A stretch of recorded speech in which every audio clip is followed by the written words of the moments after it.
Hello and welcome to the very first absolute noob amateur video of the Doomed Wyvern Gaming Guild.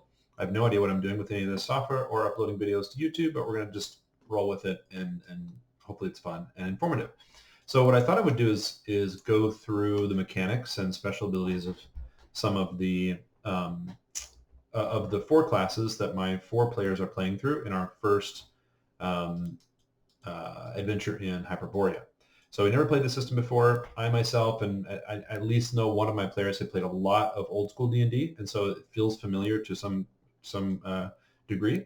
But unlike, say, second edition AD&D, each class has a really unique sort of set of interesting abilities versus just like they have spells or they don't, or they have thief skills or they don't, or they can swing a weapon or they don't, and then a bunch of like non like I forget what they used to call them, proficiencies or something like that, which were basically a mix of skills or abilities and sometimes were useful. Instead, you've got some really kind of unique stuff here. So if we look at the Warlock, so our friend Bill is going to be playing a Warlock named Velmor Dren. He rolled really high on all his most of his stats, and strength, intelligence, and wisdom were high, so he chose to be a death soldier. So of course we need a necromancer at the table. So you actually end up with a lot of the magician type stuff. So your extraordinaries for strength, because it is a fighter subclass, which I thought was really cool. So it's a fighter, but with magic. So magic item use, read magic scroll use, scroll writing, and then sorcery. So they're all pretty standard per like magician subclasses. They get one. They start with one spell known, one spell per day, and one spell additional per level, excuse me. They are pretty expensive in terms of experience points, so level up pretty slowly. They're a little beefier than a regular wizard. Again, it's a fighter subclass, but they're not maybe as tough as some of the other fighters. For example, our barbarian, it's a die 12.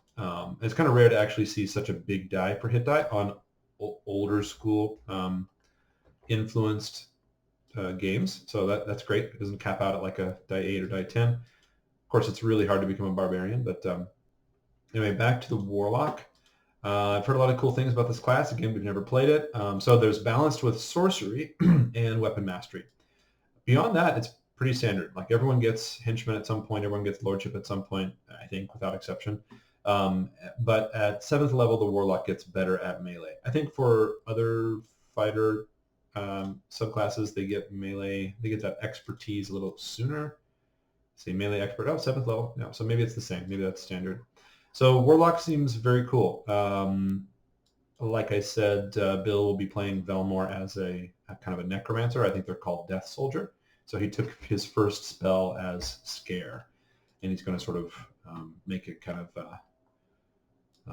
themed accordingly. So we have two Patricks in our group, one older gentleman and one younger gentleman. So Patrick the Younger, as we call him, will be playing a bard named Corbinian. He rolled a Hyperborean bard and wanted to take advantage of my offer to be weaker physically, but like smarter, wiser, or more charismatic. I have his choice for being older. So he's actually old age. We actually have two old age Hyperboreans in the group. So that's how we rolled it. So Corbinian is a bard. You've got to have a lot of stuff, not super high, but like 9999, and then a 15 in charisma. So it was the 14 in charisma that he rolled, and he wanted to drop his strength and constitution. I essentially, the book doesn't give clear rules on what needs to drop as they get older and what could increase. So what I said was pick two of your physical stats, strength, dexterity, constitution, and drop each of them by 2.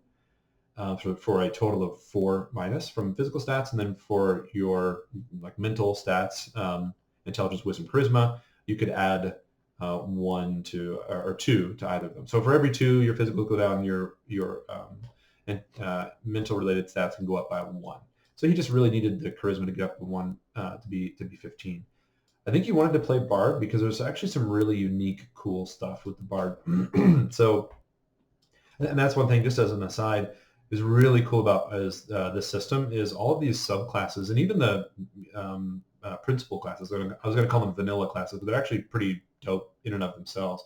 But even the principal classes, they have some things that are like unique to them. I think For example, Magician is the only one who can get a familiar, and just like in old school D&D, familiars are actually pretty powerful. They boost your hit points, so your hit points increase. Which reminds me, I don't think we boosted our wizard's hit points with his familiar's hit points. So back to the bard. Some really unique stuff. As I said, every subclass has their own thing that you really can't replicate with some other class. Folklore is just sort of that general, sorry, I skipped over this one. We'll come back to it. It's just sort of general lore. No hard and fast rules around it, which I like. And it's just sort of like, if it makes sense, they kind of know myths and legends and whatnot. I absolutely will be leveraging Patrick's bard Corbinian as sort of the lore, the world lore injection point into the group.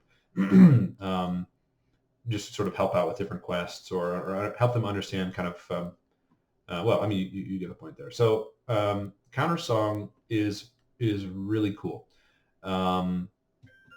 So to cognize songs of enchantment from other bards or gorgons or harpies and instantly react with opposing melodies, poetics, and or instrumentation that channels the horrible vibrations of the Black Gulf at once, once muting or disrupting auditory sorcery, which is a mouthful.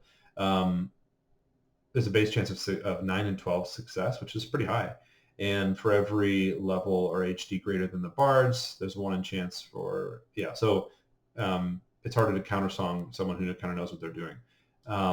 What I like about this is that I can see how the way our group plays this out, that this will be relevant often. And what I mean by that is, as a DM or GM or referee, I'm a big believer in, hey, if it's creative, not necessarily the art of or the rule of cool, but if it's creative and there's some kind of interesting justification to how the player's thinking, I want to say yes.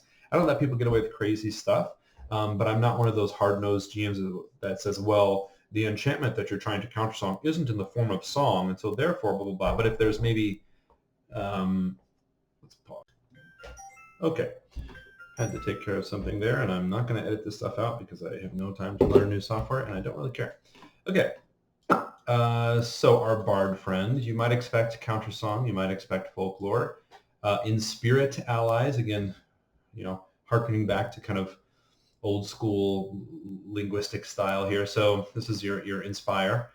What's interesting about this is that you begin to sort of recite poems, sing as a good skald should do, but it actually takes effect, this benefit takes effect 2 rounds after they begin singing. So you want to start getting this going, maybe as you anticipate danger. But what your allies will get is a +1 bonus to hit and damage in melee, but not missile combat.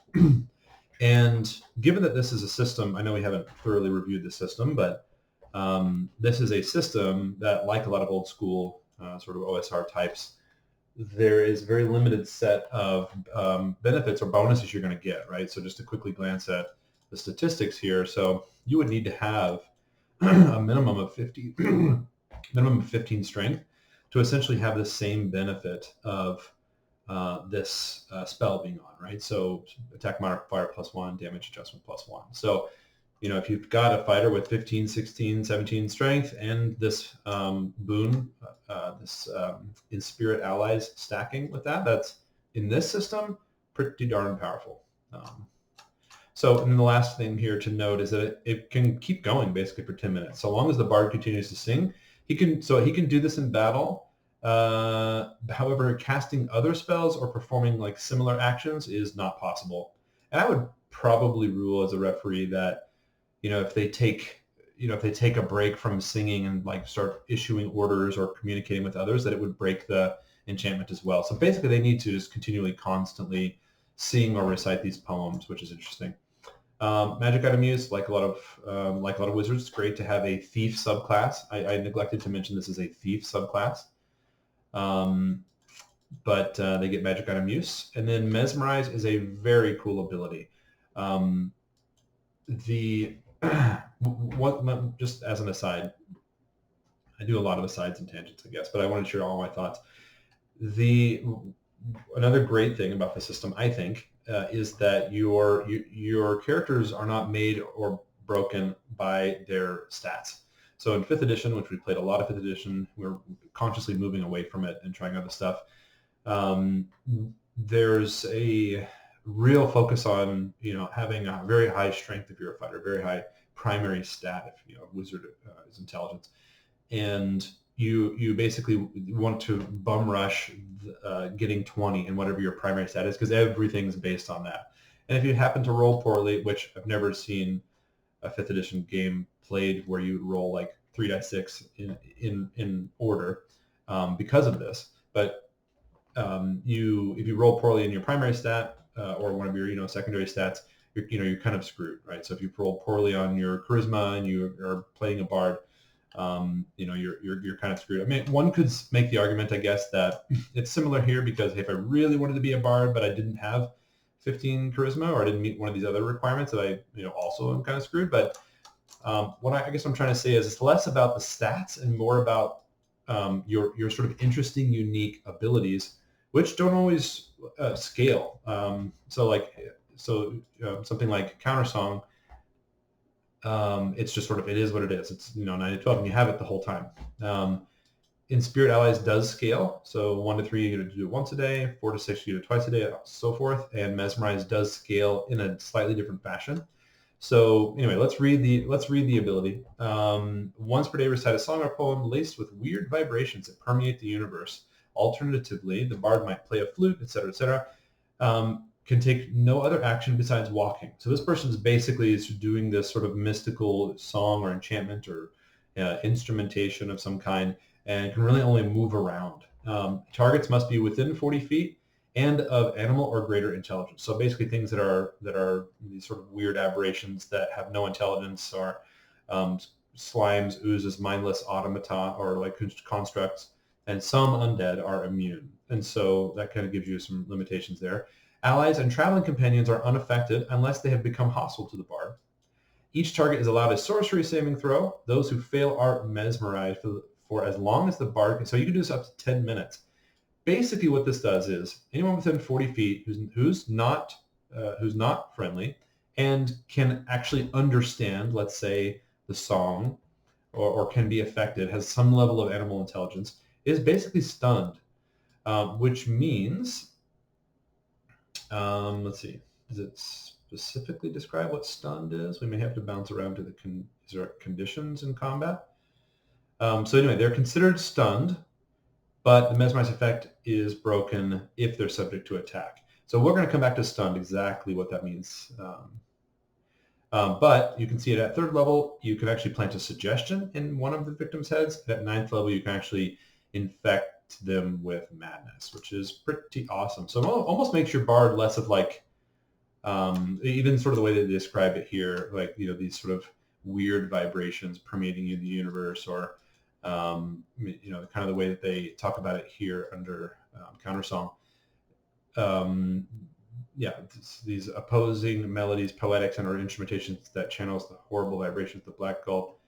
They kind of make them like a lot more sort of mystical than maybe just like I just have this, stereotype of like a like cheerful, sort of inspiring, kind of encouraging, helpful bard. Whereas this is almost more sort of like they have this kind of magic, this brand of magic that channels vibration and sound waves and taps into unseen forces, which I think is really, really cool.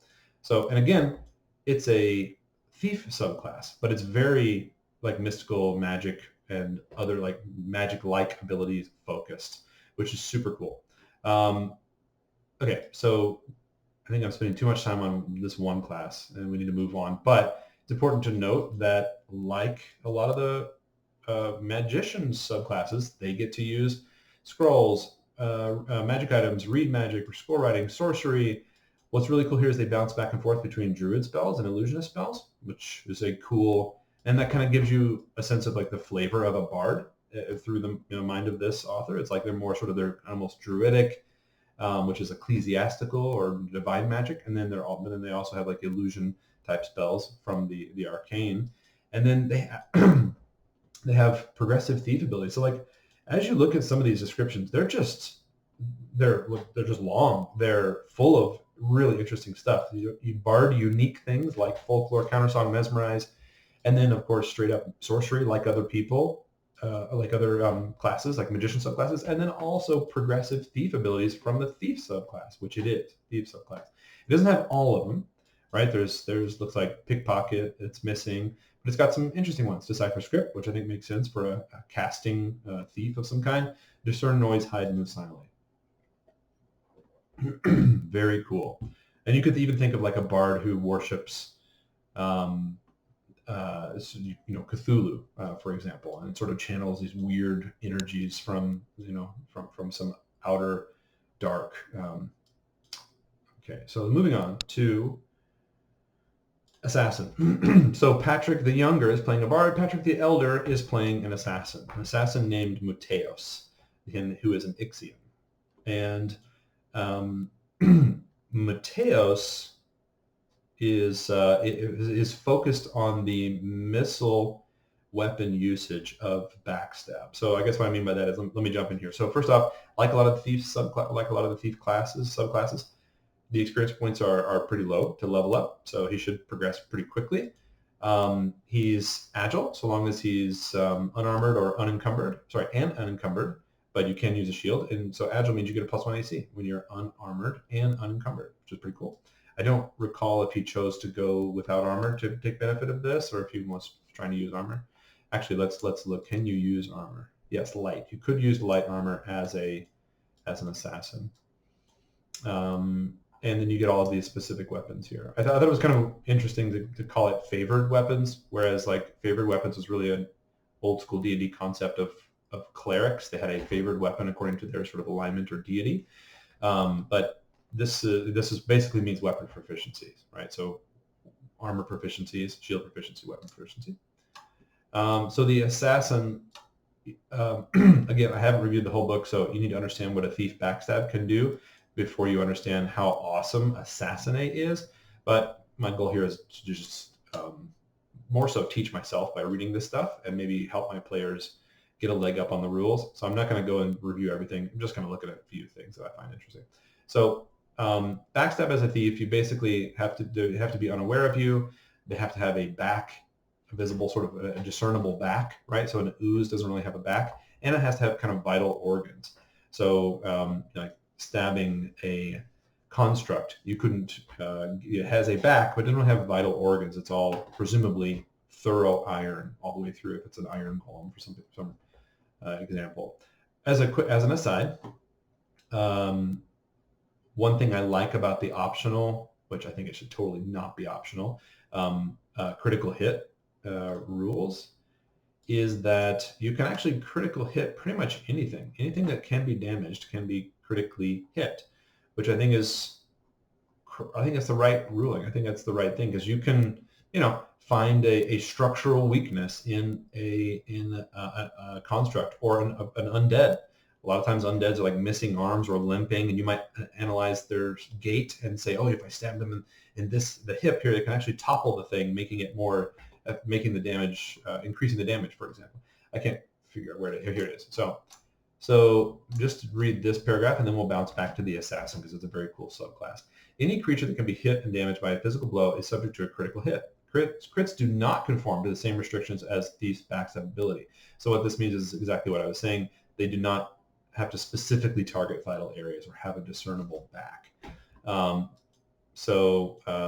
can come back to combat stuff. There's a bunch of, actually, I think the next thing I want to do after I talk about all the classes is come back to combat options. So back to the assassin, played by Patrick the Elder, Muteos Zarel, the assassin. So here's what you get. Assassinate's awesome. You can absolutely kill someone in one hit. So it has to be a smaller weapon, so class 1 or 2 weapon, melee weapon. We're going to get to the ranged version of this, but we'll stick with melee for now. The target must be unaware, which may result of hiding, move silently, etc. Also, it must have vital organs, a discernible back, as we said. And here's what you do. The attack roll is made at +4 to hit. If the target is hit, a second d20 is rolled to verify the assassination. There's a random chart. We'll look at that in a second. If the second d20 roll meets the required number or less, the target must make a death saving throw or die. And just die straight up. which is pretty cool. They talk about how old school D&D was definitely deadly, and they talk about how OSR has kind of maintained that tradition. The average character at the table in this group that I'm telling you about is maybe 5 hit points, and that's because I very generously gave them all max hit points at first level, which is not the old school way, I know, but they're very attached to their characters, and so we're going to start off with little beefier characters. But anyway, one hit from, I think the first module I'm going to put them through has a creature that can hit them for a die 10 or a die 10 plus 1 maybe. So that could just wipe the character out in one hit. My point is, it makes sense that you could, with studying a target and they're unaware and you have special training, kill someone in one hit, and I think that's awesome. So Patrick the Elder is thrilled to try to be able to do that as much as possible, I assume. So the normal backstab rules apply, and this is your multiplier. So once you get to 5th level as an assassin, which if I didn't state it, it's probably obvious, but it's a thief subclass, your damage multiplier on your assassinate ability is ×3, which is great. Now, you're usually using like a class 1 or 2 weapon, though, so I mean it's going to be like a die 4 for a dagger ×3, and then plus your modifier, so not the best. So anyway, I should mention that if the assassination isn't successful, which again is just outright death, then you actually get the damage. So this isn't, you get a bunch of damage from backstab and hope that's enough to kill them. No, you just straight up assassinate them. Failing that, you still get a bunch of damage. So what's cool about, and this is some other YouTuber commented on this, which I didn't appreciate it until they kind of pointed it out, which is really neat that like basically it's really hard to assassinate an assassin, right? They kind of know what to look for, or you're not going to catch them off guard or something. So if there's like you basically check for a delta between your levels, and it makes it harder. So that's kind of a neat little thing. So sniper attack. Basically what this means is you can backstab from afar. Normally thieves of any other ilk cannot do that. They have to be using a melee attack of class 1 or 2 weapon. So this is, unlike Thief's backstab ability, the assassin can also make an assassination attempt with a missile weapon, such as a bow or a thrown dagger. I think Mateos uses a short bow. The attempt requires a short range, so that means it couldn't be medium or long range. Makes sense. You need to be really close to be able to get that really pinpoint, get them right in the spleen or whatever you're shooting for. And it has to be a humanoid, quasi-man, or giant. I could guess at what a quasi-man is or how that differs from a humanoid, but I'm sure the bestiary will tell me.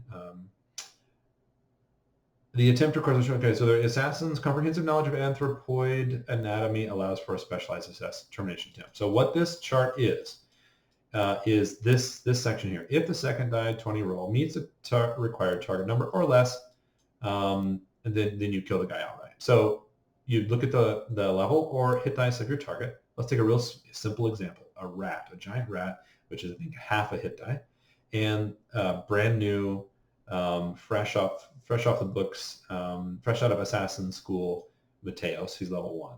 So you basically have a 25% chance to outright kill if you meet all these other conditions at your target. And failing that, you still deal backstab damage, which at level 1 would be ×2.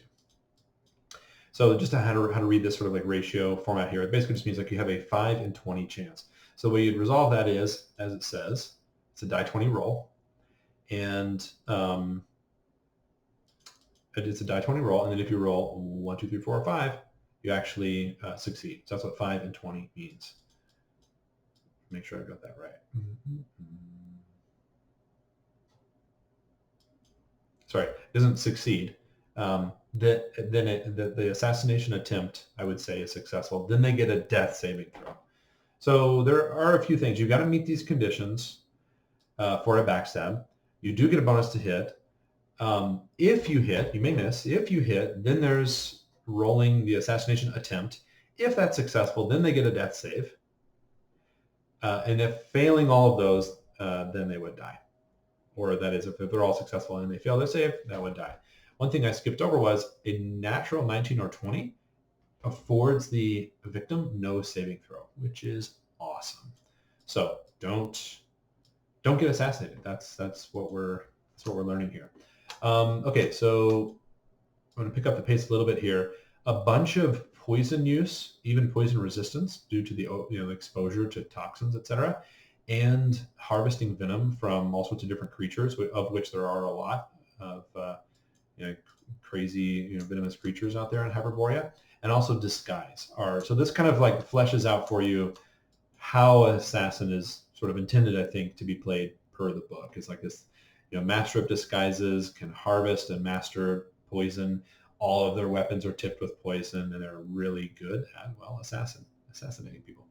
They can also do thiefy stuff, right, as you would expect. Climbing, hide, manipulate, trap, and silently open locks, etc., etc. Very cool class. So we have Patrick the Younger playing a bard, Patrick the Elder playing an assassin. We have our friend Bill playing the Warlock, who I think is of common ancestry, common race. And then the last person would be a magician, a Hyperborean magician named Nick Savar the Pale. And Nick Savar was really interested in having, played by our friend Justin, is really interested in having a familiar. Again, I think it's the only wizard or magician subclass that can have a familiar. Now, his familiar he rolled him randomly, is a white cat. I think he really wanted an owl. I can't remember what he wanted. Ice Toad would have been cool. But he rolled a cat, and it's a white cat whose name is Sneer, S-N-Y-R, which I thought was creative. Check out familiars. Pretty cool. First thing is alchemy. They can taste potions and identify them by taste alone. I would probably expand that to other stuff too, like powders and maybe plants and things like that, so long as they're kind of in his alley or up this character's alley. I think that would be interesting to just kind of be able to know certain substances and whatnot. Very cool thing. Open to a lot of like interpretation and flavor and whatnot. I don't think it just has to be potions.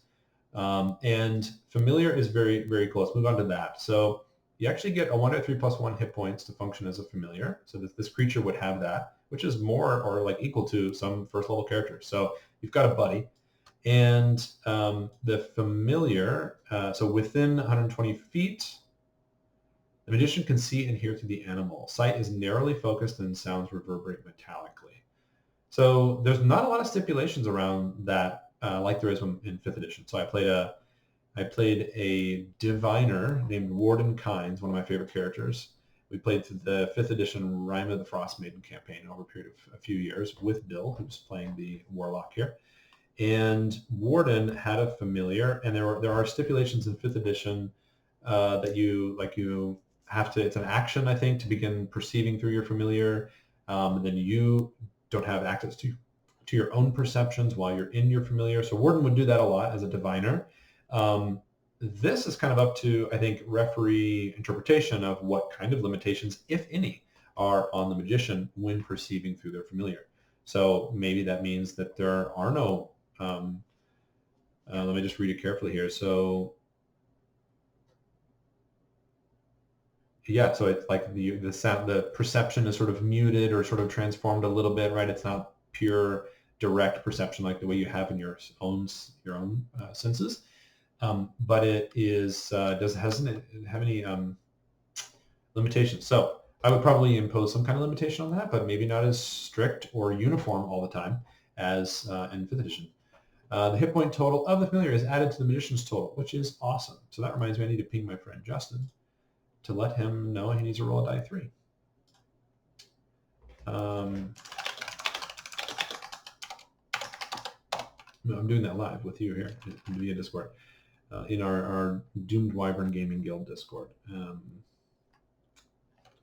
Your familiar has die 3 plus 1. I asked him, can you roll a die 3 for me when you get a chance? And he responded, 8. Yeah, those are my players. HP.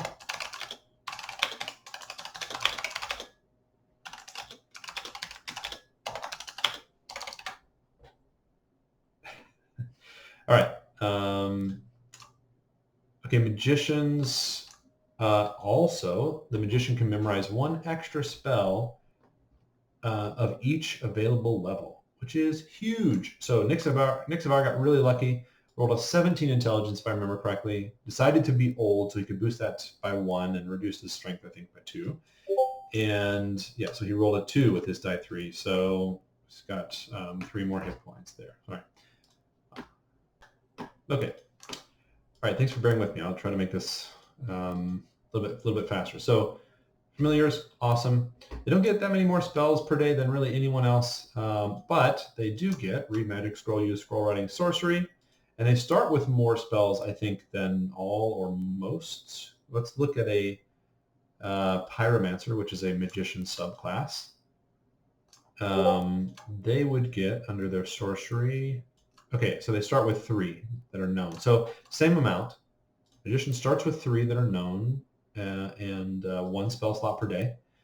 So I got distracted. As I was saying, Nixibar has 18 intelligence, which means he gets bonus spells up to, for 1 bonus spell per level, for every level up to level 4, which is huge. So once he can cast level 4 spells, he'll actually be looking at 4 additional spells he can cast per day, 1 at first, 1 at second, 1 at third, and 1 at fourth. So that's pretty huge. So what this means for Nixibar is that he has 1 spell he can cast per day from being level 1 magician, another one from his sneer, his familiar, and then a third from his high intelligence, which is great. So he can, of the 3 spells he starts with, I think he chose Magic Missile, and then we rolled 2 of them randomly. He could basically memorize Magic Missile 3 times, or some other combination of the spells that he has known. That's about it. Magicians are spells, and if it's a principal class magician, it's spells and an awesome familiar. Okay, so kids are back and they have friends over, so I've got 4 mongrels running around. So sorry if you hear a bunch of noise in the background. Okay, so we have covered the 4 characters: magician, warlock, bard, and assassin. Really interesting combo. We've only got the 4. Most of the adventure modules I've seen, like this first one, I'm going to run them through, I think it's state 4 to 6 of first or second level. And that, there's a big difference between 4 first level characters like our crew and 6 second level characters. So it's a big range. So I'm dumbing down quite a bit the encounters. I really want them to be able to, feel the danger and see how deadly it might be this game, but without, I don't want to have a TPK or even a 1 character loss in the first adventure, maybe the second one. So purpose of this video is mainly to kind of review some of the things that we're going to be using actually in this adventure. So I'm not going to go over everything, and I'm mainly doing this kind of like for myself or for my group who keeps pinging me. So I'm just going to jump to the things that I find interesting or have open questions about. Okay, this is a good one. So Justin's asking, does Sneer, the familiar we just covered, does it have an attack? I think that's really only a newer concept. I think it's a more modern concept that they can be like your attack hound. It's an extraordinary example of the species with perfect morale and always attends and abides the will of its master. So if this is the case, that it always abides and attends the will of its master, I suppose that you could sick your cat on somebody, as effective as that may or may not be. But it says, to summon the familiar, the magician must perform a rite. Yep, he did that. And then we rolled. And then if the familiar dies, the magician also sustains damage. It cannot summon another one for months, which is interesting, very old school. Let's see, and it does not continue. So I would assume that it's mostly a token sort of pet and not a, not really like so I'm going to say it's not really intended for that use, but the book does say, quote, I'm going to give him all of this so that he knows this. The book does say that the familiar is an extraordinary example of the species and has a perfect morale score and always obeys the will of his master. So in theory, you could have Sneer attack one. But there's also risks to that, right? So he should be aware as a magician that this happens here. So that's a risk if you're putting your familiar out there. I don't mean to copy this, but that's how it is. I'm going to pause this so I can respond to Jeff. Okay, so we got that addressed. So it seems like while you could obviously use your familiar for spying, there's sort of subterfuge and maybe assisting with magical research since they're smarter than the average animal. They're mostly not a kind of combat-oriented friend, even though they do have hit points and have quite a bit of hit points and boost your hit points.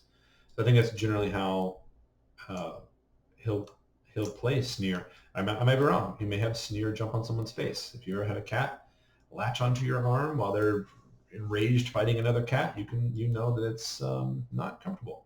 Let's move on to one thing I actually wanted to walk through is combat. So, when you read and explain something to someone, you learn it better. Hence me making these videos. And so I'd like to walk through an example of the encounter and primarily demystify for myself, since we've never played this game. We've only played a session 0. I want to demystify for myself the combat overview and the flow of these different phases. I think the main thing I have open questions about is like the movement phase. I understand the kinds of things that you could do here, but like fighting withdrawal and backpedaling, and then whether that triggers your enemy to be able to follow up immediately, like on your turn when you backpedaled, or they have to wait till their turn. That whole pursuit thing is still unclear to me and actually was not demystified when Jeff Talanian, the author of this amazing series of books, tried to clarify it for me on Discord. So either I'm not getting it or his response was, well, we can get into that when we get specifically into fighting withdrawal. But not to leave you hanging there, I think he basically said that he allows it to happen on that person's turn. So if it's my turn and I strike at you and then backpedal, I think he actually allows immediate response from the person I'm engaged with to follow me. I don't know if he would also get to attack as well. And that brings up the questions of like, well, what if in this initiative round that side already went first? My enemy already went first. I mean, they get a free attack and a free move. I'm simply not used to systems where you do anything on someone else's turn beyond like a 5th edition reaction, which I think is a real cool mechanic. I think that's something that more games should have something like that. But yeah, so we'll get into that. But I love the reaction, the notion of reaction. I also love the notion of morale. I know I'm jumping around here a bit, but again, I'm doing this for myself, so you can hang out or not. I love the notion of morale, and I can't find it. Here it is. So this makes way more sense to me and used to be a staple in encounters in old school D&D, where you are actually thinking strategically about how to eliminate the threat. Not necessarily eliminate all of the forces on the other side, but eliminate the threat. That is, neutralize the enemy or their group, or de-escalate the situation. Again, old school games tend to be much more deadly. This one is no exception to that. So what are some of the things you might think? Well, let's kill the leader. If we kill the leader, maybe everyone will tuck tail and run or drop their weapons. Other situations that cause a morale test, which, since I've glossed over it, a morale test essentially every creature or maybe group of creatures has a morale score from 2 to 12. Lower morale, it will scarcely fight, and the higher morale will never surrender, right? So if we look back at the familiar, it has a perfect morale score of 12. It will never surrender, will always obey its master. So that's an example. So maybe you come up on a group of thieves and you catch them in the act, but they also turn around and you're by yourself. They look at you and they think, oh, he's an easy mark. We're going to take him on. Given that they're thieves and opportunists and highwaymen, maybe their morale is middling, like a 5 or 6. And so as you're fighting, if one of these things happens, the DM, the referee, would roll a morale test for these creatures. And I don't know if you have to roll them for individual creatures or just like a whole group of them. I would do whatever's faster and easier. Monsters, NPCs, my favorite. Yeah, so I don't think it matters too much. So maybe the first thing you did in response to these cut purses is struck out and slashed their leader down. Well, all of the rest of them, maybe there's 4 or 5 of them, you're definitely outnumbered, but all of the rest of them just watch their leader get, chopped down, and so they'll probably all do a morale test. Or maybe you killed half of them. Maybe the leader's still intact, but there was 4 of them, let's say, and you killed 2 of them outright or over a few rounds of battling. The rest of them are going to be kind of looking around like, oh, do we want to continue this thing? This one guy has taken out, half of our dudes. So again, these creatures want to survive. Most creatures want to survive, and that's what sort of morale is about. I think there's kind of other connotations with the word morale, which maybe is sort of like more around the sense of inspiration, but it's really just sort of like a test of whether what they're engaging in, which is dangerous, is worth it to them over the cost of potential cost of their life, basically.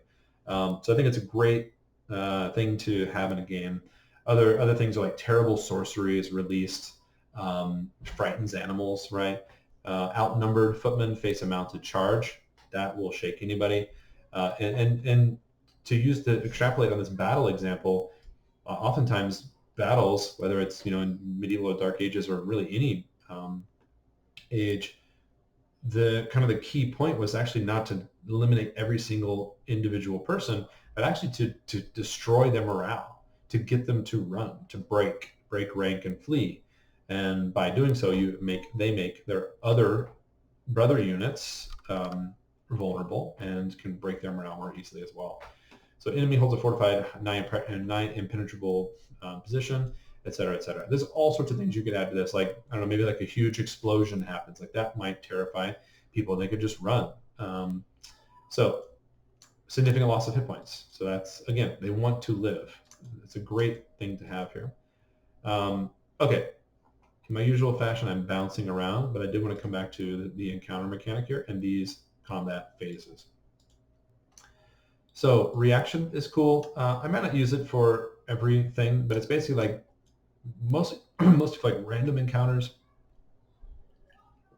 Whether you're walking along and you encounter a wandering monster or creature, or you're traveling and you meet a cheese merchant on the way in between towns, this can give you a sense of their reaction. I personally, it's a great thing to have.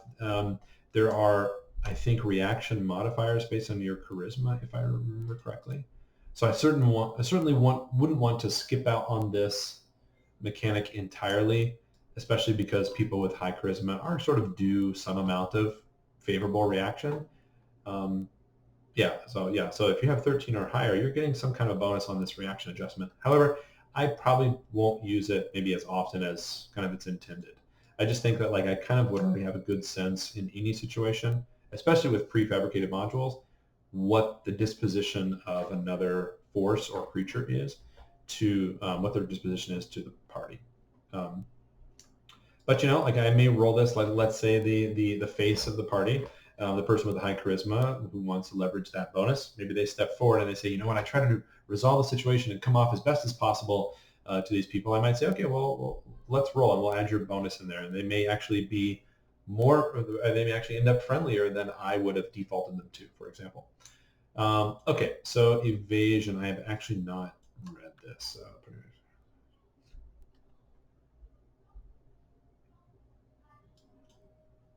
Yeah, makes sense. I think the reason to call this out as such, even though there's not codified rules around it, the reason to call this out is that you just like for any creature that I would make a morale test on, you as the player characters also want to survive.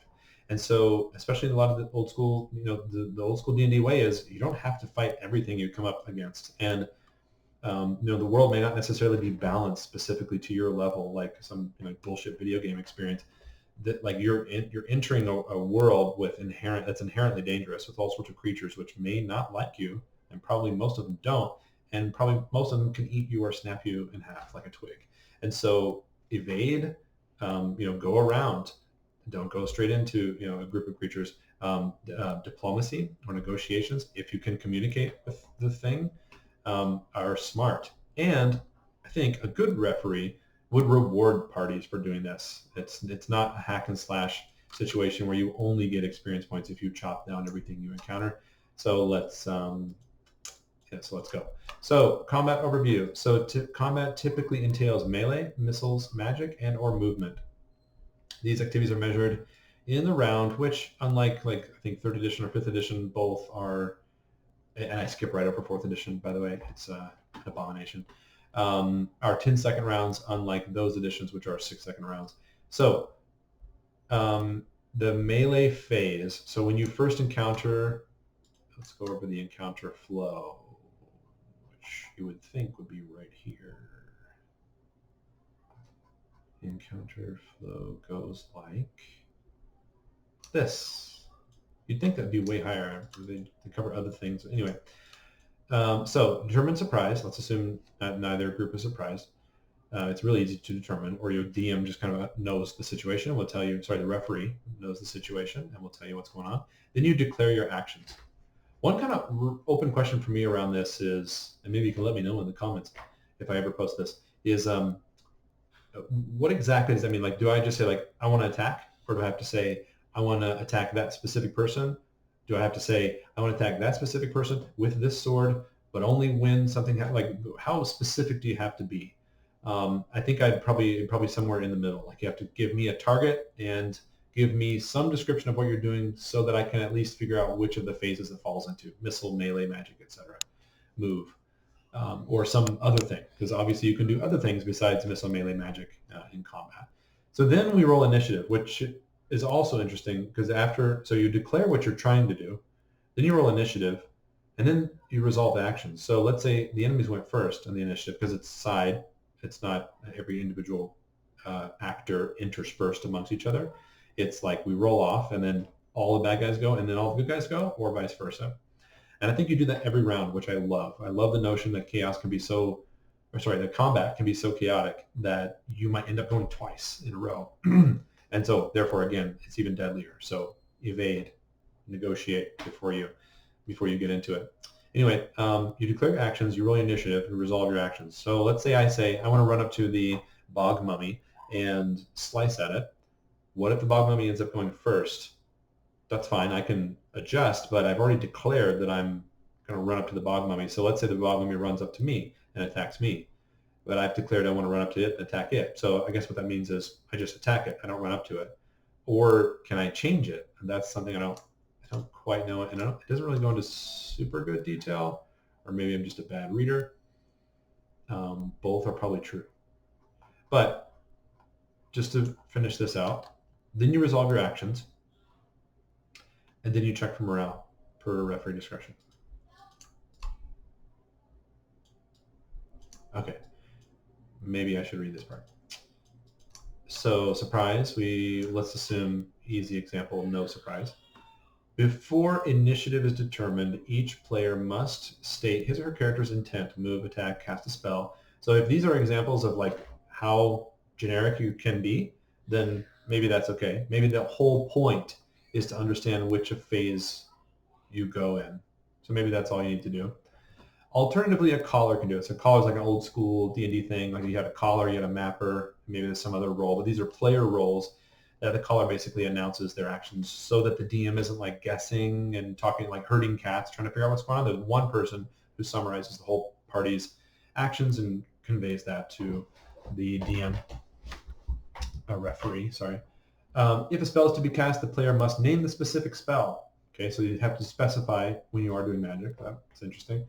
Meanwhile, the impartial referee silently decides the actions of the opposition, which, if I know myself, I'll just decide whatever they want. I'm not going to have any kind of declared or preset thing in my mind. I want them to be dangerous and versatile combatants. But the party is stuck on these.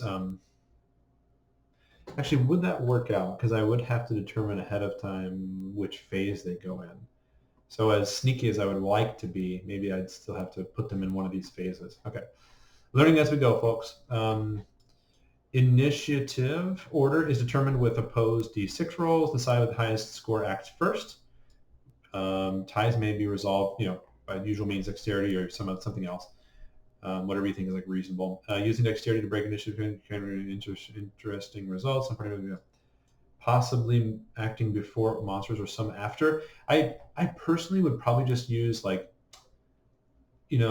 like the dexterity scores to break initiative ties, but then just make it clean, right? Like if the intent is like one side goes and the other side goes, I wouldn't want to say, well, if there's if there's a tie, do some people go? So I would just kind of tie break it and go one side or the other. In some cases, the referee may need to assign dexterity, so there's rules for that. And it goes right into the different sections here. There's optional rules we can get into. But initiative, I think, is cool that it's every turn, I believe this happens. Or, yeah, every turn.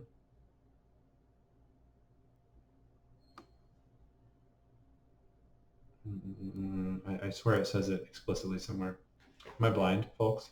Can you find this? Let me know in the comments if you found it.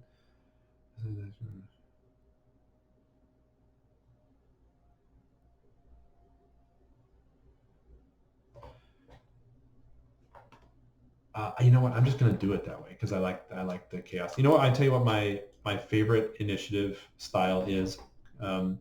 It's actually sort of the interspersed, ranked order initiative, but blind and refreshes every turn. Meaning you don't actually know. Somehow I would maybe have a script or a little system where I could just say, take all the initiative bonuses for all the enemies and players, roll them all, add the modifiers, but keep all those results blind to the players. But of course, I wouldn't know it.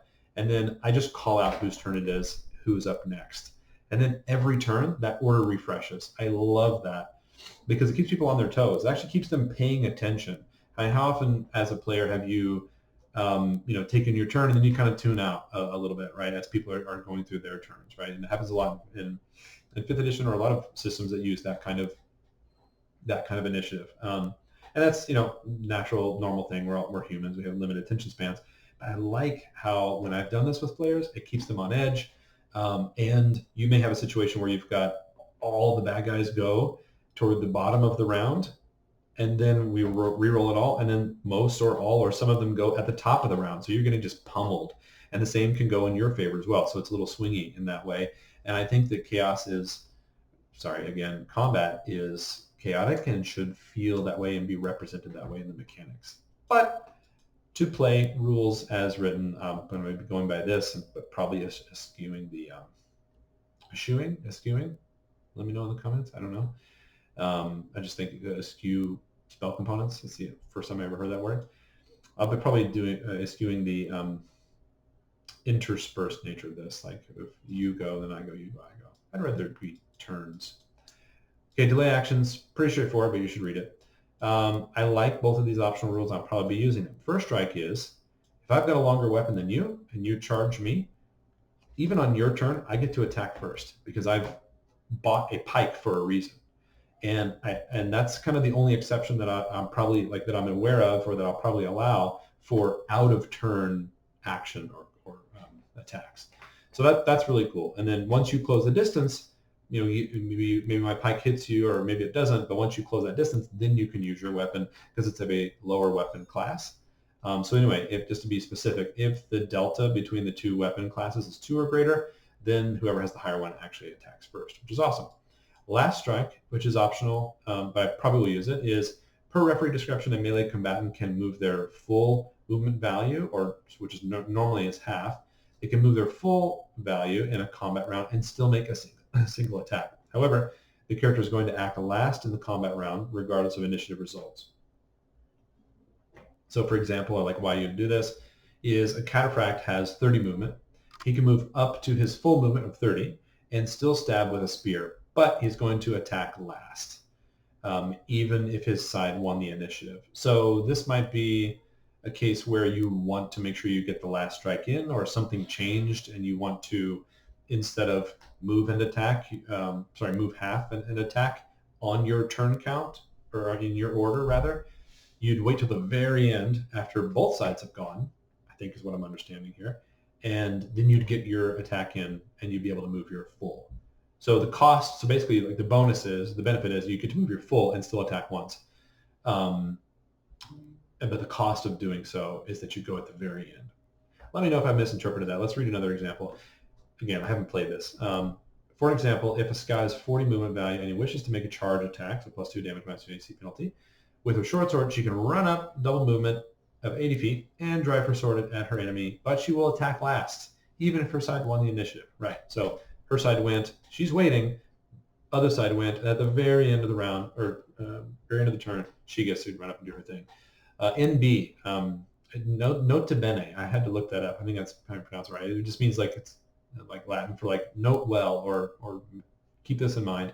If multiple combatants are utilizing last strike, initiative order applies to that subset.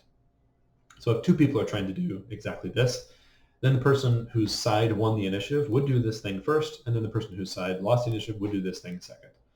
I believe that's what that means. So action resolution. So this is the part where we should pay attention. This video is getting long. This video is getting very long, but I have no time. There's no counter, so we're just going to go into infinity. I know in your heads you were hearing and beyond, but I didn't say it. You said it. All right. Action resolution. Combat includes a broad selection of combat actions which are resolved by the use of combat sequence. I was calling them phases, but sequence. Typically, each round of combat comprises the following basic actions in order: melee, hand-to-hand combat; missiles, or hurl or launched, or that is thrown or fired or launched, or any type of ranged; magic, which is spells, magic items. That's interesting that magic items count as, okay, they go off in the magic section, and also special abilities. I imagine they're like spell-like special abilities, right? Probably not. So maybe this is something like the counter song from a bard, or mesmerize, like we read earlier. Movement, so move, run, charge. Interestingly, though, you could do a move plus attack action, and that occurs in the movement phase. So probably it will specify this, but what missiles and melee and missiles mean here, it's actually from a stationary position. It's like if you're attacking with a melee attack from where you're currently standing, you actually go first. If you're shooting from where you're currently standing, then you go second. Or that is, your action resolves in the second phase of this sequence. But if you want to move from your position and then do a missile or melee, I think even or a spell, you would actually do that at the very last. So people who are standing still and doing their thing go first. People who are moving around to get position and then doing their thing, or just moving, all go last. So let's keep reading. An adventuring party is large, and we'll probably wrap it up after this. It's probably getting too long. When an adventuring party is large, dexterity may be used to reckon PC order from highest to lowest. Otherwise, combat sequence should be followed. I think I'll probably allow characters to kind of coordinate and let each other kind of go however they want. I kind of like that sort of ability to limited communication, but real time sort of like, you go there, and like, wait, hold on, let me do this, and then that sets someone else up for something unique. I kind of like that ability to strategize, which transcends the fixed initiative order of something like 5th edition. So we might try that. I don't think that's too far away from the intent of the rules. So combat sequence. So each side takes turns according to initiative results, which are diced each round using a dice 6. So I was right, and I love that. So that it could change round over round. But it does highlight one nitpick I have with this book. It's true to old school rules in that they don't always have all the full set of rules explained for a concept in that section for that concept. For example, wouldn't it have been nice to say this up here in literally like describing initiative? I really like it's a minor thing. There's a bunch of little ones like that, but I will say like it's a really tightly integrated system so far as I understand, and really well thought out. Nothing but respect for the author. I've seen a couple of interviews with the guys who've really dedicated to his craft and really really thoughtful. Let me pause this. I've got a visitor. Okay, so let's get through this, shall we? And then we'll wrap up. Internal side, Shun. I should look this up. It's actually still pronounced Shone, but it's sort of the old school way of writing that word. He does that a lot, which I think it's cool. It adds to the flavor of like you're reading an ancient tome, or I don't know. For example, if the PCs win initiative, PCs will act in the order of blah, blah, blah, blah, and then the losing side will act in the same order. Yep, we understand that. So here it does clarify. Melee, from a stationary position. Missiles, from a stationary position. Magic, from a stationary position, includes spells. Movement. So this is where there are some exceptions to this. So move, standard movement rate or double movement rate, which is a run, which I think if you run, so I think if you just move your standard, you're like moving cautiously and not subject to, you're not subject to any penalties, but you could provoke an attack opportunity, which isn't a specific codified thing in this system, but it is essentially what happens, I believe. Or if you double move, I think you have an AC penalty. You know, I'm not going to speculate because I don't want to confuse people. Let me just keep reading. So movement, I could move and melee. So I move half my attack and, move half my movement value. So if I run 40, I can move 20 and attack, or move full and charge attack. So move double and get a charge attack at the end. And I know charge attack is +2 attack, -2 AC. Optionally, move full and attack at the end of the round, or move double and charge attack at the end of the round, regardless of initiative order. Looks like he's missing a parenthesis here. Jeff, if you're watching, you're missing a parenthesis, the closed parentheses here. So when it says optionally, et cetera, this is referring to, so far as I understand, referring to the optional rule of last strike, which allows you to do that move and attack, but only at the very end of the round after basically everyone's gone. So that's what that's about. So, but generally speaking, and maybe for the first couple of adventures, we won't use that optional rule, just to kind of keep things simple for new players, including myself. So basically, if without this option, we're just doing move half and attack, or move full and charge attack. So you can only do a charge attack if you're moving full. Move and missile, so move half and fire. And move and magic, so move half and cast a spell or use a magical ability. Other actions. So there's a whole, I mean, you can imagine a million different things that you might find yourself wanting to do in combat. They list, like, you know, a few examples here somewhere. They list some examples, and there are things that you'd imagine, like drink a potion, bind an ally's wounds, drive a stake in the ground, pick up something, close a door, all sorts of stuff, which I guess happen at the very end. So you would do all of those last. And then maybe there's some questions around, like, okay, could I do something that's pretty low effort and also get an attack in? Like, could I throw something to someone and then also attack? I would probably, like, if it's already in my hand and I just have to throw it like that and then I can get a swing, I would probably rule that you could do that, but I would consider that like mixing melee and other actions, so therefore it would happen at phase 5. I don't know, let me know what you think about that, or if that's wrong interpretation. But here are some notes. PC order. 2 characters on the same side taking the same basic action may go in order of dexterity or however the players choose. Right, so this is what I was alluding to earlier. I think that's nifty, so we're going to go with that for my group. Initiative ties. A tie in the initiative roll signifies all combatants go in order of their dexterity scores regardless of combat sequence. Dex ties imply true simultaneousness. Now, how one resolves true simultaneousness in a necessarily turn-based game, like most games are, I don't know. And also, I kind of just like sides going, and so I probably won't do that on a tie. I can imagine if you're rolling dice 6s, ties would happen pretty often. I don't know what the exact statistical likelihood of that is, but we'll just tie break it by some way. Here, like some examples would be, if you're running a group of a lot of thieves and a lot of like very quick fighters, and you come up onto a bunch of lumbering orcs riding, I don't know, Oliphants, and neither group is surprised, I would probably rule that like the on foot, speedy thief scout types are just going to go first, and just roll with that. Or maybe we may just compare, like, what's the highest dexterity score on someone on your side, or that is another way to think about it, like, what's the intelligence score of the leader on both sides? Like anything that you can kind of rationalize, like why one would have a leg up on the other. That's probably what I'll roll with, as opposed to just defaulting to, from one initiative type, which is side versus side, defaulting to that to a completely different initiative style, which is dex-based, which by then you might as well be just rolling for initiative individually every time and doing like the 5th edition kind of stack rate style, which I'm trying to avoid. I want to try new stuff. So stationary position. So this is what for melee and missile and magic. So stationary combatants are not statue still, they may still move up to 5 feet. That's something I forgot. That's a good old 5-foot step that we know from, I think, 3rd edition, that I need to make sure my players are aware of. I think I forgot this as well. Example, an archer steps forward and shoots 5 feet before shooting. A spellcaster steps 3 feet to the left before casting Burning Hands. So they're not completely stationary, but they're mostly stationary. And they would have priority order in the combat sequence in the order of melee, missile, magic.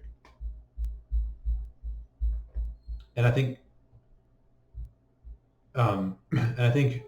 these examples don't preclude the idea of, oh, sorry, I was going to say that I think you could do this 5-foot step before or after taking the action, but it says before. And that's why both examples are movement before the action. I don't know why that's of particular relevance, but we'll roll it. We'll run with it that way. Multiple attacks. So multiple attacks may be made together. Example, a dagger-wielding fighter with 2 attacks has 1 initiative against a trident-wielding lizard man. So the fighter may make both attacks before the monster goes. Makes sense. Delay. Combatant can delay to the end of the round, to the end of the initiative order rather, or even to the end of the round. So, okay, so a spellcaster wants to cast a command spell after all the caster's allies have taken their actions. So they delay to the end of the initiative order. And so that's the initiative order on their side. So I want everyone else to go. And this kind of brings back that like flexibility of the strategery for your side. Like you get to kind of like, in a limited sense, develop some kind of strategy, even if it's unfolding real time and you're just yelling orders at each other. This is something where I could like wait till the end of all my buddies have gone. Okay, now I'm going to cast this spell. That's example 1. Example 2, I assume, is at the end of the round, right? So an axe hurler waits the enemy's advance, even though the axe hurler's side won the initiative. Why might you do that? Well, you're hurling an axe. You can't really hurl an axe effectively at 120 feet. I don't know. Maybe an axe thrower in the comment can tell me whether I'm wrong. But you probably want them a little bit closer, like 50 feet, and you can get a better shot, right? There's no penalty when you're at a shorter range. In fact, you know what? We're going to look up what the rules say about ranges of hurling axes. Hand axe. I guess that's a hurling axe, isn't it? Same thing. There's no hurling. Okay. 15, 30, 45. Okay, so back to combat. And I swear we'll wrap this up. You're riveted though, right? You're loving this. Okay, morale is at the end. We are here. Change action. Okay, so I kind of had a question about this earlier. Changing an action requires referee approval. Okay. Switching a weapon is typically fine, but going from casting a spell to moving and firing a missile is not, in this author's opinion. As an aside, I really like how Jeff Talanian, I think I'm pronouncing that correctly, let me know if I'm not, is very much like, hey, this is how the structure of the system is to be intended. In my opinion, you should run it this way. And that's just how I run it, and I want you to interpret it and run it the way that you want to run it as the referee. And that's a very old school way of thinking. Not that people who play more modern games don't just do that, because people are people, and it's fun to kind of make things your own. But I just like how that's injected into this. And in fact, when he responded to some of the questions I had in the Discord, he kind of said something along the same lines, which I think is really cool. Way to like encourage your referees to kind of own it and do what makes sense to them and their group. So anyway, in this author's opinion, it doesn't make sense to allow them to switch actions. So I would actually agree with that, right? So if I'm going to switch like the combat sequence phase that I would be in, that's kind of a fundamental change. But if it's like, hey, I was going to melee attack with this axe, but I see that it's a werewolf, so I'm going to pull out my silver dagger instead. Can I do that? That makes sense to me to allow that. Likewise, changing an action based on initiative results is discouraged. That makes sense too. If your character is on the winning side of initiative and you have already declared that you were, does this annoy you? Like when you watch this, because sometimes I do this, I trace along the words. If that's annoying, I can leave my cursor down here. It's a habit. You don't have any habits, right? You're perfect. Okay, so anyway, so you can do it, referee approval, basically.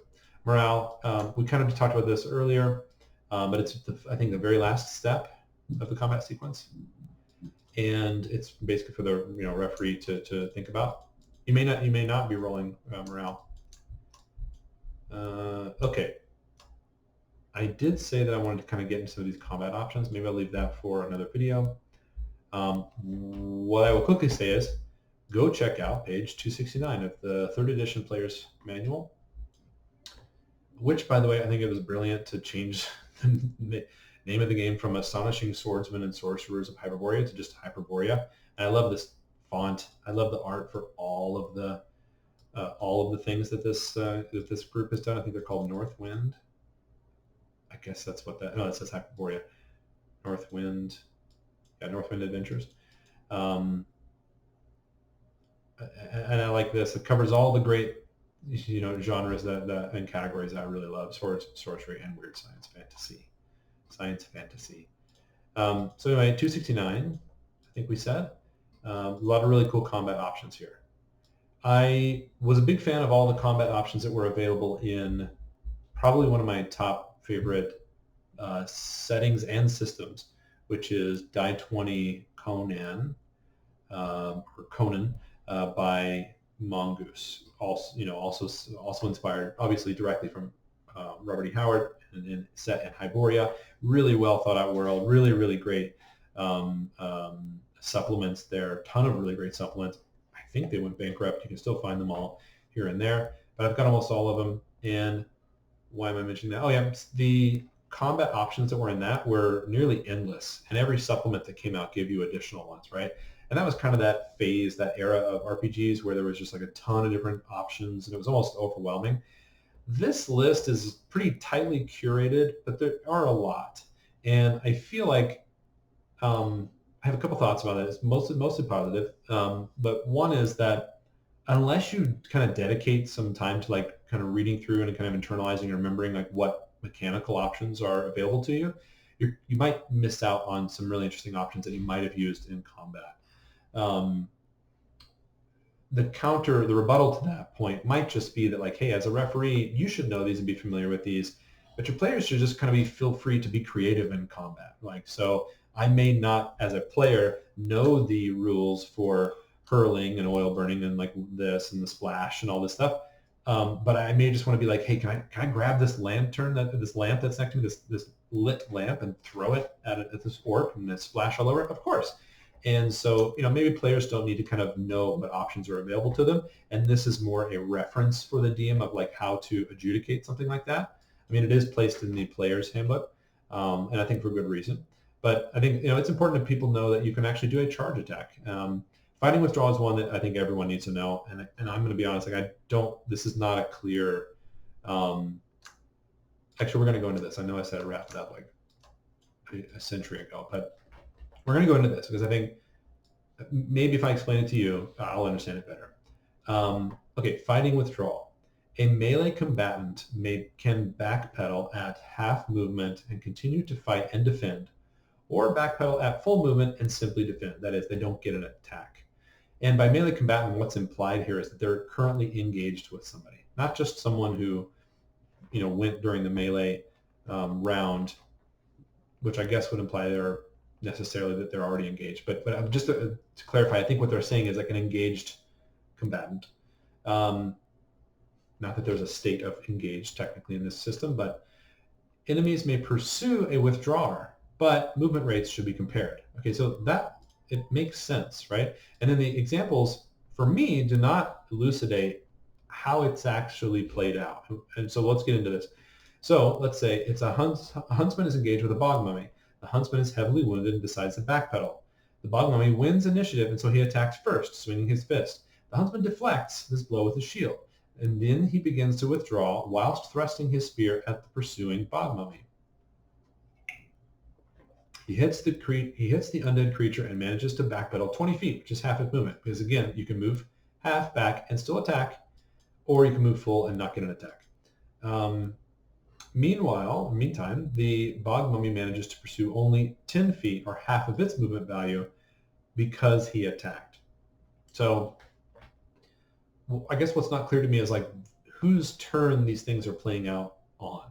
So it's obvious that the bog mummy went first and chose to go in the stationary melee attack phase of the combat sequence, and therefore got one attack and stayed put.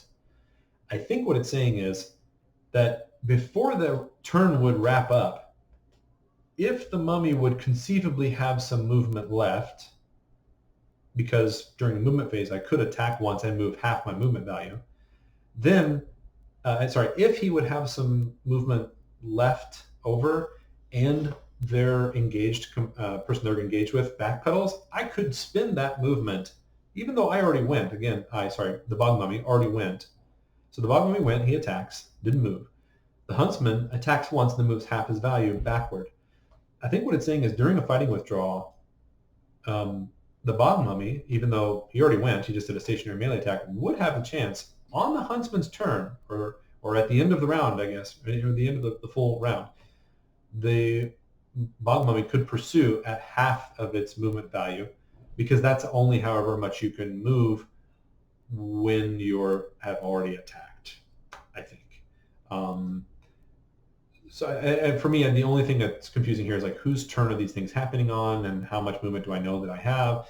So example number 2, a cleric is engaged with an axe-wielding minotaur. The cleric decides to make a full withdrawal. So that would be this one, just defending, so I can move at my full movement rate, so I don't get an attack. The cleric isn't going to attack. But the cleric is wearing full plate, so he withdraws at half. He withdraws at half his total movement value, because wearing plate caps your movement at 20 MV. I think that's how it works, which is why it's mentioning his armor. So gear, armor. Yeah, so it's right here. So your maximum movement value.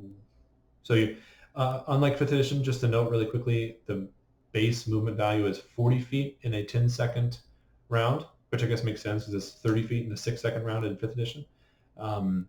Sorry if I keep comparing things to 5th edition. I know maybe some of you don't play a lot of that. We've been mostly playing that, and most of my players have been playing that recently, and so I'm trying to kind of translate this for them and also myself. So you would move 40 in one round, but you're wearing, what did it say, plate mail? Or full plate? So you're moving 20. So every weight class you go up in terms of your armor. So light, you can still move your full. Medium, you can move 30. And then heavy, you move at a maximum of 20. As an aside, I'm going to just call the channel as an aside. As an aside, this is a really great little addition, which for me, I really liked about armor and how it worked in Mongoose Conan Die 20.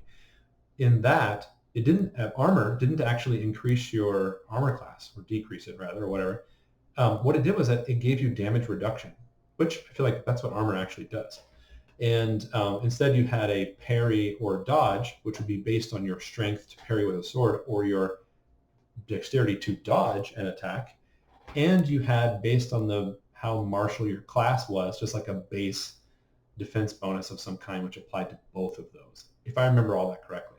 But I actually thought, even if that's a little cumbersome, that's a brilliant way to do combat. They even had an optional rule. I told you this was on the side. We're on this tangent now. They even had an optional rule where you could, at the same time that someone was making their die 20 attack roll against you, you would make a die 20 defense roll. So instead of just having like a base 10, which is chance, right in the middle, 10 AC, you'd roll your die 20 to see how effectively you defended that turn. And of course, you'd apply your modifiers. If you were defending with a parry, you'd apply your class defensive bonus and your parry bonus to that. I just thought it was so fun. It actually played out really interestingly at the table. And then if you did get hit, you would subtract a certain amount of damage from the total, which weapons in that game and monsters in that game do a lot of damage. You would soak that damage basically from your damage reduction from your armor. Anyway, tangent over. Let's go back to our combat. So, where were we, friends, fellow Hyperboreans? Fighting withdrawal. We were here with the Minotaur.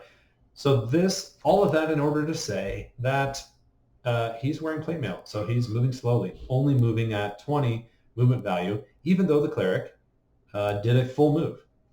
But the Minotaur pursues and attacks because the beast needs only half movement of its usual 40. So half of its movement is equal to a weighted down cleric's full movement. So the cleric is screwed. The cleric remains subject to attack, but perhaps he's drawn the monster into a trap where a thief ally hides nearby and is ready to backstab. So you could be strategic about it. I think maybe, as I'm explaining this, I think I do understand how this would play out. So if you note here in the first one, it said that the bog mummy won the initiative, and so attacks first. And because you could, generally speaking, in the movement round, attack and move half your movement, I think that is what that's what affords the mummy, even though it's already gone, to move half its movement value in response to a fighting withdrawal from the huntsman. And so in this example, however, it's the cleric has won the initiative and therefore moves, and therefore the Minotaur has not already moved half of its attack and diminishing returns. My brain is at a point of diminishing returns. The Minotaur has yet to go. So it basically still has half a movement and an attack left. So I think that answers one of the questions or concerns that I had about this system, because I kind of thought that, like, well, what if the Minotaur had won and he moved up to the cleric and attacked, and then it was the cleric's turn and the cleric moved full movement backwards, but it's still within range. Does that mean that this Minotaur needs to move up and go again at the end of the round, even though it's already gone? But I think that the example is explicitly calling out who won the initiative so that it clarifies that. I think. Let me know if I'm wrong. I'm wrong more than half the time, according to my wife. Note to bene: if an attempt is made to run away at double movement value from engagement, the combatant will suffer a -2 AC penalty, and any adjacent enemies will gain a free immediate attack. So that was the attack opportunity I was referring to earlier. If adjacent given, movement rates should be compared. So I think this actually makes sense, and therefore that kind of unlocks and clarifies Jeff Talanian's comment to me in Discord. So apologies, Jeff, if I was disparaging earlier. I think it makes sense to me now that, assuming the person who might pursue you hasn't already done everything it could have done in any of the other phases, and I guess that's how I have to think about it, because then it could actually do the rest of that at the end of the round. So meaning, and bear with me, probably this makes sense to you, and I'm just like slow here. Since the bog mummy already went and it attacked, but was stationary, it would still have a remaining half movement to try to catch up with the huntsman. It fails to do so, but it wouldn't have more than half, because that bog mummy could have chosen to move half and attack during the movement phase, and that's a legal thing to do in one turn. So it's a finite amount of things it could do in one turn conceivably. So if it's already used an attack, it still has half a movement to go. Didn't catch up with the huntsman. In this example, the cleric side won initiative, so the Minotaur hasn't gone yet. And so the cleric moves, withdraws at full, and the Minotaur, and then this is just a straight up example, which actually is pretty clear now that I kind of read this again, because the Minotaur hasn't gone yet. So presumably after he withdraws his 20, the point is that now the cleric's side's initiative, or their turn, is over, and now it's the Minotaur and his friend's side. So this one's clear. I think, again, the main thing I was concerned about there is, like, okay, does that mean the Minotaur could get free movement and free attack just because someone's backpedaling? And I think because the cleric side won initiative and the Minotaur hasn't gone, the answer is no. Bada bing, bada boom. All right, we're going to wrap it there. Thanks for tuning in to the Doomed Wyvern Gaming Guild.